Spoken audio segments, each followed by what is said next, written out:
चिकनबाट बन्ने यो एकदमै क्रिस्पी र एकदमै मिठो चिकन पकोडा कसरी बनाउने भन्ने रेसिपी सेयर गर्दैछु आज म हजुरसँग।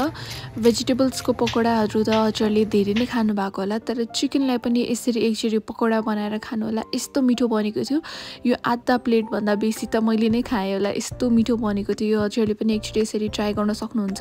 चिकन करीहरुमा त धेरै खाँदा वाक्क लागिसकेको छ भने चाहिँ यो रेसिपी एकचोटि ट्राई गर्नु है त। स्वागत छ हजुरलाई मेरो YouTube च्यानल द फूड आर्टमा। यो चिकन पकोडा बनाउनको लागि चाहिँ पहिला मैले यहाँ मासु लिए 800 ग्राम जति र यसमा चाहिँ मैले आधा कागतीको रस एड गर्दैछु र रस हालिसकेपछि अरु मसलामा चाहिँ मैले यहाँ 1 चम्चा सानो चम्चाको भरि 1 चम्चा रातो धुलो खुर्सानी हाले। मलाई चाहिँ अलि स्पाइसी मन पर्ने भएर पिरो चाहिँ हजुरले एडजस्ट गर्न सक्नुहुन्छ। र त्यसपछि नुन पनि सानो चम्चाको 1 चम्चा हाले। त्यस्तैगरी जिराको धुलो पनि सानो चम्चाको 1 चम्चा, एकदमै थोरै मात्रै बेसार र सानो चम्चाको 2 चम्चा अदुवा र लसुनको पेस्ट र यतिको हालिसकेपछि म चाहिँ यहाँ राम्रोसँग मिक्स गर्दै चाहिँ यसलाई सबै मसलाहरू लाग्ने गरेर यसरी हजुरले मसला पहिला मज्जाले मोलेर चाहिँ यसलाई एकैछिन रेस्ट दिनुभयो भने चाहिँ यो चिकन चाहिँ जुसी बनेर झन् अझै मिठो हुन्छ। यसलाई चाहिँ मैले राम्रोसँग मोलिसकेपछि हेर्नुस् यो यतिको भएको छ र यसलाई चाहिँ अब मैले 15-20 मिनेट अथवा टाइम छ भने चाहिँ 1 घण्टासम्म हाल्न सक्नुहुन्छ छोपेर। त्यसो यो 1 घण्टा मैले छोपेर राखेँ र यतिको भएको छ। र अब चाहिँ यसमा अब अरु मसलाहरू एड गर्छौं पकोडा बनाउनको लागि। यसमा चाहिँ अब मैले एड गरेँ कर्नफ्लावरले चाहिँ क्रिस्पी बनाउँछ। मैले चाहिँ यहाँ ठुलो चम्चाको 2 चम्चा कर्नफ्लावर हालेँ र त्यस्तै गरी ठुलो चम्चाको 2 चम्चा चाहिँ बेसन पनि एड गरेँ र यसमा चाहिँ मैले सानो गरेर काटेको यो खुर्सानी पनि एड गरेँ र थोरै धनिया पनि एड गरेँ। यो खुर्सानी पनि त्यो फ्राई गरेर खाँदाखेरि एकदमै मिठो हुन्छ चिकनमा आउँदाखेरि चाहिँ। र त्यसपछि यसमा मैले एड गरेँ एउटा अन्डा। यो बनाउनु पनि एकदमै सजिलो छ चिकन पकोडा भने, खानामा पनि एकदमै नै मिठो बन्छ।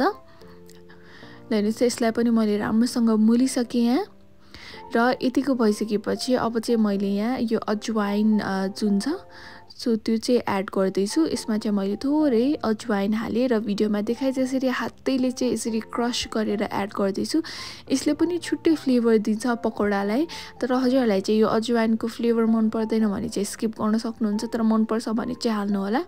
र त्यसपछि मैले सानो चम्चाको आधा चम्चा हाले गरम मसाला र सानो चम्चाको आधा चम्चा चाहिँ यो तिल पनि हाले। तिल हाल्नु पनि अप्सनल नै हो, तर मलाई चाहिँ तिल हालेको पनि मन पर्ने भएर मैले चाहिँ थोरै हालेँ र यसलाई चाहिँ राम्रोसँग मिक्स गरेँ मैले। यसलाई चाहिँ हेर्नुस् यो धेरै त्यो पुरै बेसनको कोटिङ चाहिँ हुनु हुँदैन, हल्का हल्का मात्रै कोटिङ हुनुपर्छ। हेर्नुस् यो यतिको भएको छ र यतिको भइसकेपछि चाहिँ अब म यसलाई फ्राई गर्दैछु। फ्राई गर्नको लागि यहाँ मैले तेललाई टेस्ट गर्दैछु तातेछ कि नै भनेर। यो चाहिँ मज्जाले तातिसकेको छ। अब यसलाई चाहिँ मैले फ्राई गर्दैछु। हिट चाहिँ अहिले मैले हाईमै हालेको छु। हाई हिटमै चाहिँ यसलाई मज्जाले ब्राउन कलर नआउन्जेलसम्म फ्राई गर्नुपर्छ।